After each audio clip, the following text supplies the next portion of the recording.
Innal hamdalillah nahmaduhu wa nasta'inuhu wa nastaghfiruh wa na'udzu billahi min shururi anfusina wa sayyiati a'malina may yahdihillahu fala mudilla lahu wa may yudlil fala hadiya lahu asyhadu an la ilaha illallah wahdahu la syarika lahu wa asyhadu anna Muhammadan abduhu wa rasuluh sallallahu alaihi wa ala alihi wa sahabatihi ajma'in wa man tabi'ahum bi ihsanin ila yaumiddin.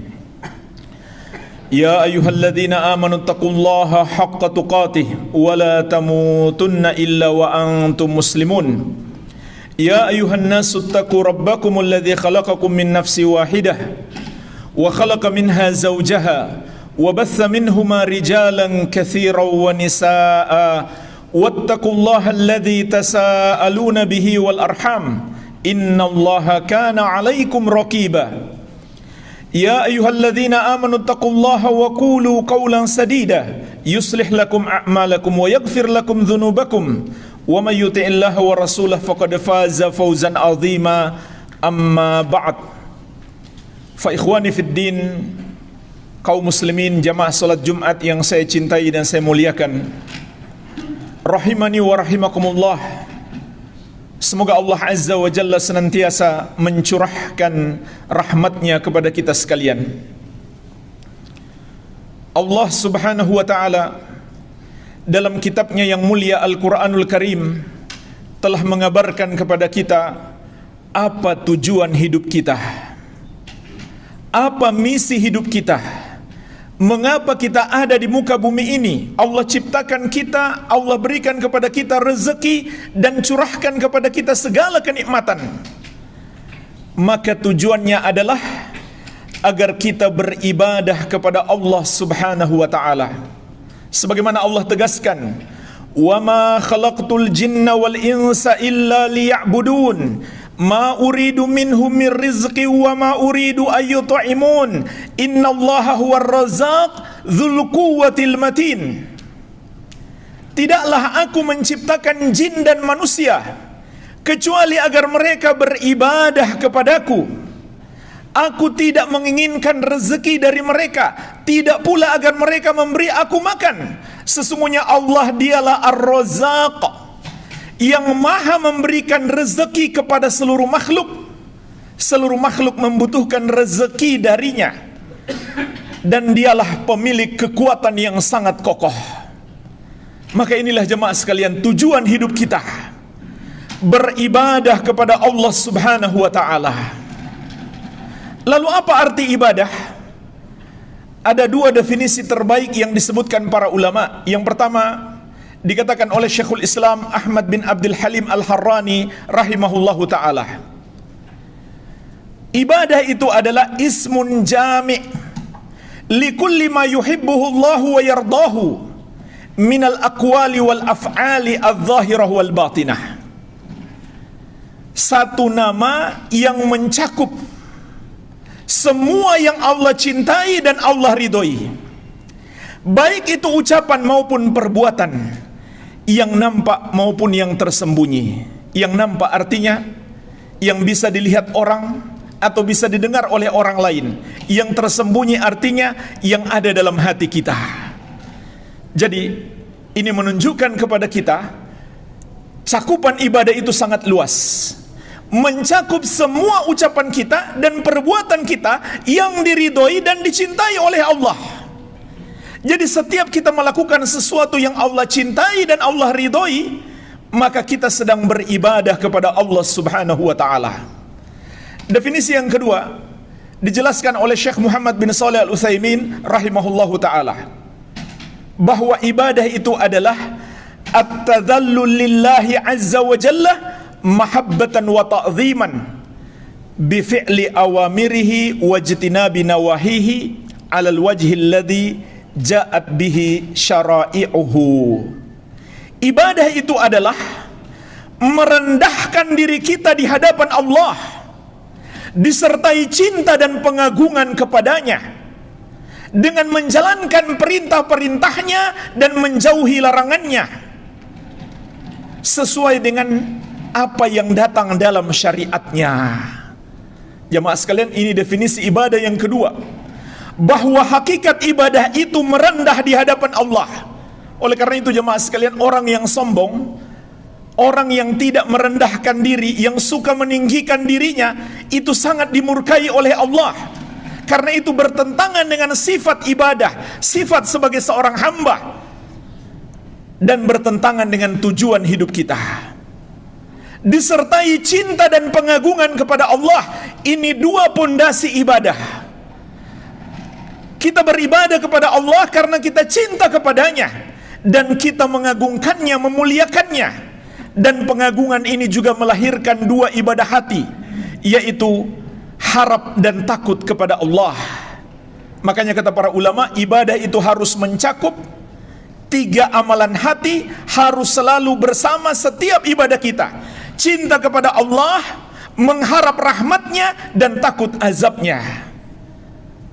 Maka kita pun menjalankan perintah-perintahnya dan menjauhi larangannya sesuai yang datang dalam syariatnya, yaitu dalam Al-Quran dan hadis-hadis Nabi Sallallahu Alaihi Wasallam.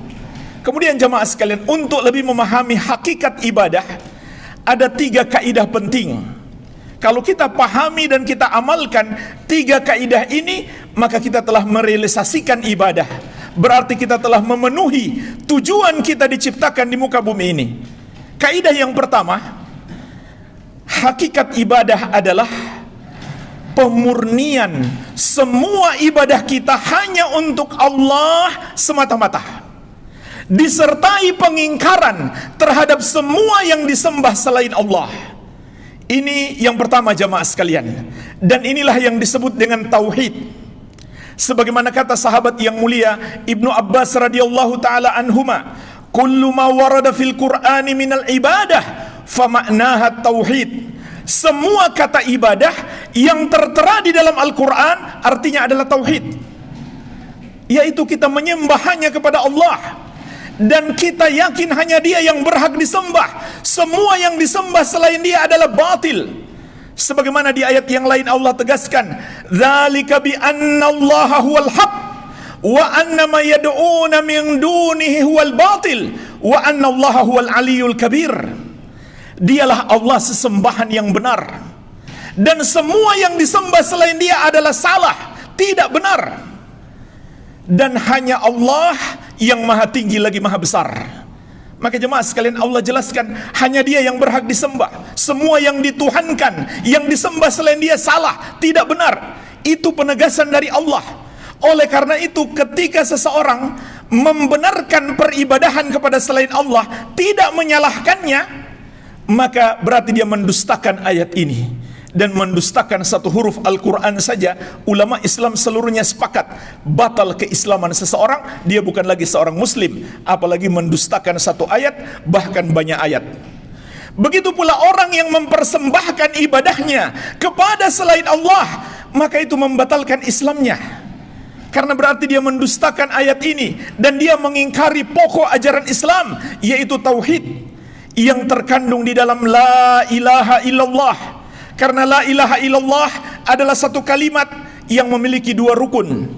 Rukun yang pertama adalah an-nafyu, penafikan. Yang terkandung dalam la ilaha artinya adalah kita ingkari, kita salahkan semua yang dianggap Tuhan, semua yang disembah selain Allah.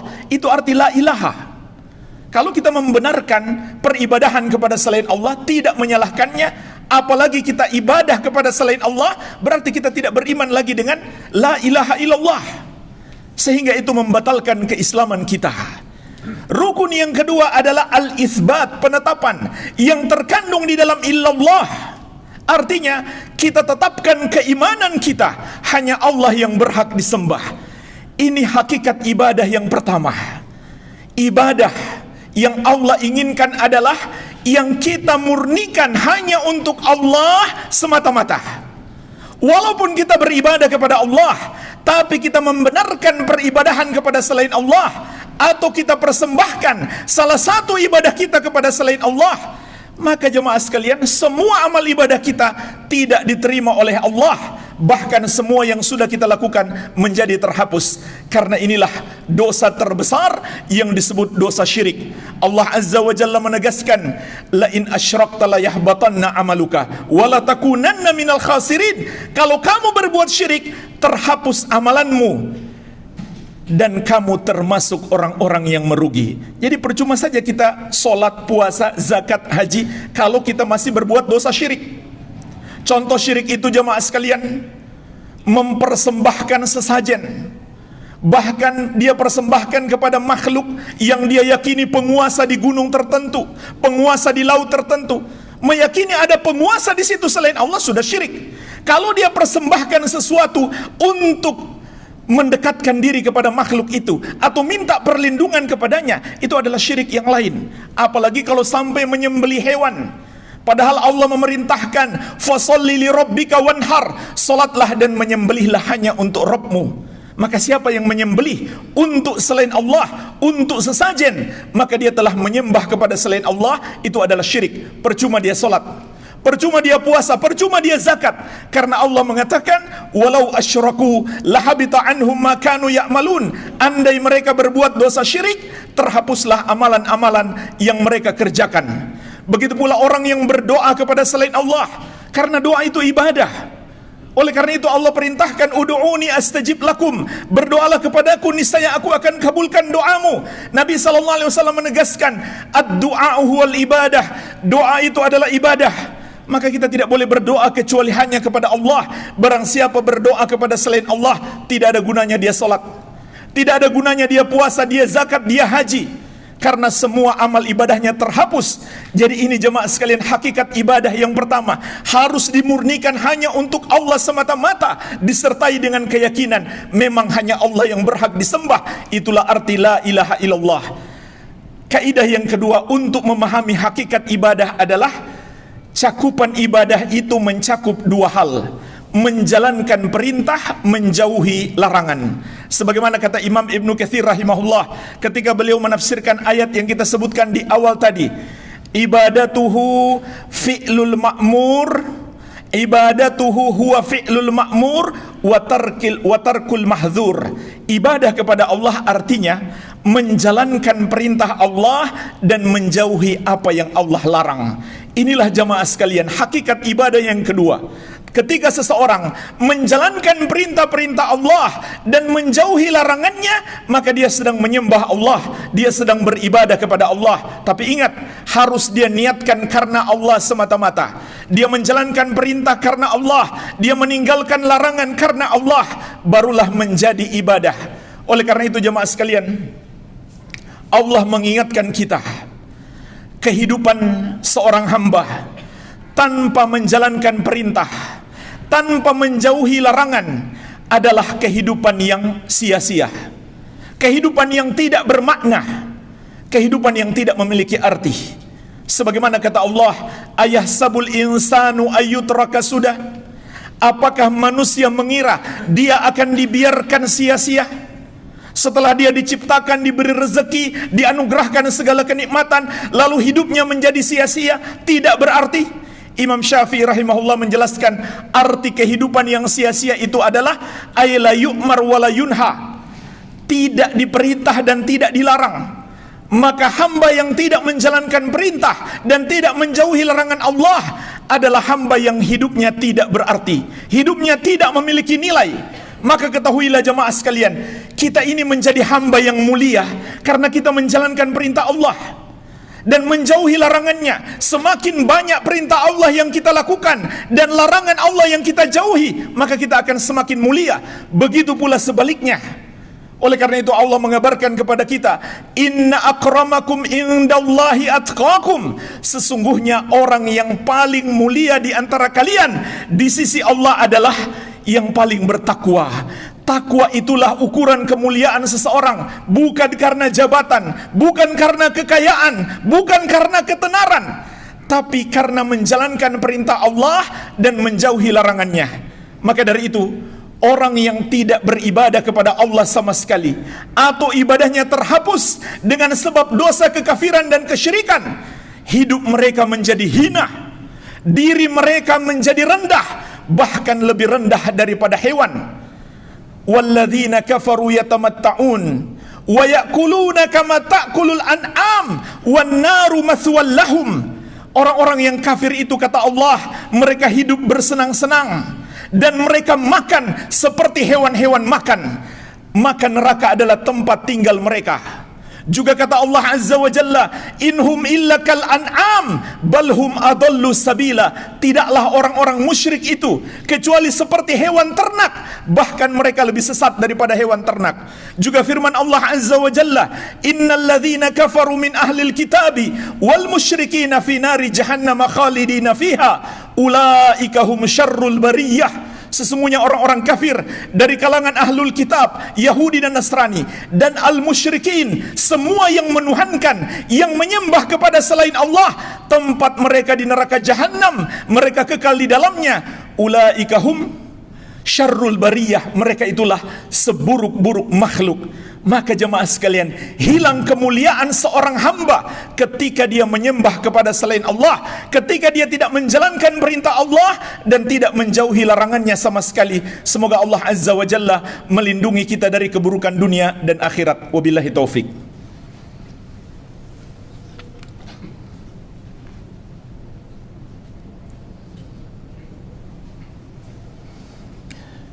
Alhamdulillah, wassalatu wassalamu ala rasulillah wa ala alihi wa sahbihi wa man walah, wa la hawla wa la quwwata illa billahi, amma ba'd. Fa ikhwani fid din, jamaah salat Jumat kaum muslimin yang saya cintai dan saya muliakan, rahimani wa rahimakumullah. Semoga Allah Azza wa Jalla senantiasa mencurahkan rahmatnya kepada kita sekalian. Kaidah yang ketiga, agar kita lebih memahami hakikat ibadah, maka ketahuilah, ibadah tidak akan diterima oleh Allah Subhanahu wa ta'ala sampai memenuhi dua syarat. Allah Subhanahu wa ta'ala telah menetapkan ibadah seorang hamba harus memenuhi dua syarat ini, barulah diterima oleh Allah. Kalau tidak terpenuhi salah satu darinya, apalagi kedua-duanya tidak terpenuhi, tidak akan diterima oleh Allah Subhanahu wa ta'ala. Syarat yang pertama, kita lakukan ikhlas semata-mata karena Allah. Tidak boleh dicampuri dengan niat apapun, seperti niat ingin dipuji orang. Itulah yang disebut dengan riya atau sum'ah. Riya itu artinya memperlihatkan amalan kepada orang lain agar dipuji. Sum'ah memperdengarkan amalan kepada orang lain agar dipuji. Maka kalau tercampur niat seperti ini jemaah sekalian, amal kita hangus. Bahkan kita telah terjerumus dalam dosa terbesar, yaitu dosa syirik. Walaupun riya itu syirik kecil, tapi syirik kecil itu adalah dosa terbesar setelah syirik besar. Rasulullah SAW bersabda, akhwafu ma akhafu alaikum syirkul asgar. Yang paling aku takutkan menimpa kalian adalah syirik kecil. Beliau ditanya, ya Rasulullah, apa itu syirik kecil? Kata beliau, itulah riya. Dan kelak, kata Nabi SAW, Allah akan mengatakan kepada orang-orang yang dulu beribadah riya, kelak di hari kiamat, ketika Allah membalas amalan para hamba, maka Allah berfirman kepada mereka, idhabu ilal ladzina kuntum turauna fid dunya hal tajiduna indahum jaza. Pergi kalian, temui orang-orang yang dulu kalian perlihatkan amalan kalian kepada mereka di dunia agar mereka memuji kalian, dan lihatlah apakah kalian akan mendapatkan balasan. Jadi riya ini menghapuskan amalan kita jemaah sekalian. Nggak ada gunanya kita sholat, nggak ada gunanya kita datang sholat Jumat kalau di hati kita ingin dipuji orang. Maka harus dihilangkan, dihancurkan, dihapuskan semua keinginan-keinginan itu dalam beribadah, kecuali semata-mata mengharapkan ridho Allah, mengharapkan balasan dari Allah. Dan termasuk balasan Allah adalah surga. Jadi orang yang beribadah ingin masuk surga, itu bagian dari keikhlasan. Itu bagian dari keikhlasan. Oleh karena itu Allah telah memuji para nabi dan rasul, yarjuna rahmatahu wa yakhafuna azabah. Mereka beribadah mengharapkan rahmat Allah, mengharapkan surga, dan takut azab Allah, takut neraka. Jadi ini yang kita hadirkan dalam hati, semata-mata mengharapkan balasan dari Allah saja. Nggak boleh ada tercampur dengan riya sedikit pun. Rusak ibadah kita kalau tercampur dengan riya. Syarat yang kedua jamaah sekalian, agar ibadah kita diterima adalah ittiba, meneladani Rasulullah sallallahu alaihi wa ala alihi wasallam. Ini yang Allah tetapkan. Walaupun kita beribadah sudah ikhlas, tapi ibadahnya tidak mencontoh Nabi Muhammad SAW, kita malah buat-buat sendiri cara ibadah, atau kita hanya ikut-ikutan yang dilakukan oleh mayoritas orang, atau budaya warisan turun-temurun, padahal tidak dicontohkan Nabi Muhammad SAW, nggak ada gunanya kita beribadah. Rasulullah SAW menegaskan, man amila amalan laisa alaihi amruna fahuwa raddun. Barang siapa mengerjakan satu amalan yang tidak ada padanya petunjuk dari kami, maka amalan tersebut tertolak. Ketahuilah jemaah sekalian, memenuhi dua syarat ibadah ini juga tujuan hidup kita. Sebagaimana kata Allah, tabarakalladzi biyadihil mulk wa huwa ala kulli syai'in qadir alladzi khalaqal mauta wal hayata liyabluwakum ayyukum ahsanu amala. Maha berkah Allah, di tangannya lah kekuasaan, dan dia maha mampu atas segala sesuatu. Dia maha kuasa atas segala sesuatu. Dialah yang menciptakan kehidupan dan kematian bagi kalian untuk menguji kalian. Perhatikanlah jemaah sekalian ayat yang mulia ini. Apa tujuan hidup dan mati kita? Allah menciptakan kehidupan dan kematian untuk kalian agar menguji kalian. Apa ujiannya? Liyabluwakum ayyukum ahsanu amala. Siapa di antara kalian yang paling baik amalannya? Allah tidak mengatakan yang paling banyak amalannya, karena banyak belum tentu baik. Maka Allah inginkan kepada kita bukan sekedar amalan yang banyak, tapi amalan yang baik. Lalu apa yang dimaksud amalan yang paling baik itu? Kata Imam Abu Ali Fudail bin Iyad rahimahullah, ay akhlasuhu wa aswabuhu. Amalan yang terbaik itu adalah yang paling ikhlas dan paling benar. Maka orang-orang bertanya, wahai Abu Ali, apa yang dimaksud amalan yang paling ikhlas dan amalan yang paling benar? Kata beliau, innal amala idza kana khalisan wa lam yakun sawaban lam yuqbal. Sesungguhnya amalan itu walaupun sudah ikhlas tapi belum benar, tidak akan diterima. Wa idza kana sawaban, meskipun amalan itu sudah benar tapi tidak ikhlas, juga tidak diterima. Wa idza kana sawaban wa lam yakun khalisan lam yuqbal. Walaupun amalan itu sudah benar tapi tidak ikhlas, juga tidak akan diterima. Hatta yakuna khalisan sawaban, sampai terpenuhi dua syarat ini, ikhlas dan benar.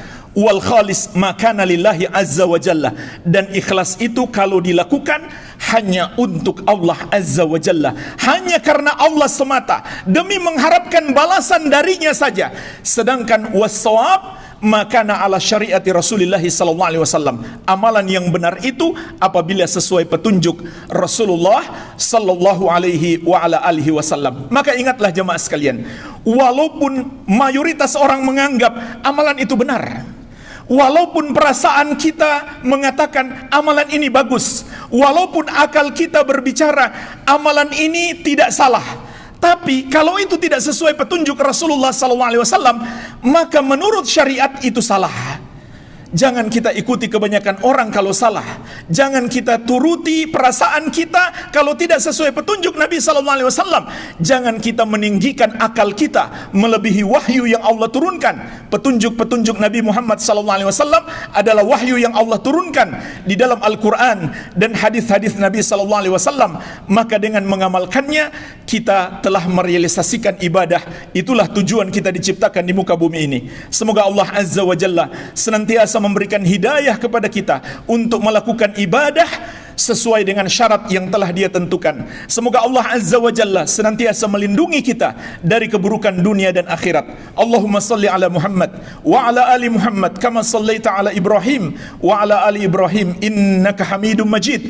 Allahumma ighfir lil muslimina wal muslimat wal mu'minina wal mu'minat al ahya'i minhum wal amwat innaka sami'un qaribun mujibu da'awat. Rabbana atina fid dunya hasanah wa fil akhirati hasanah wa qina adzaban nar.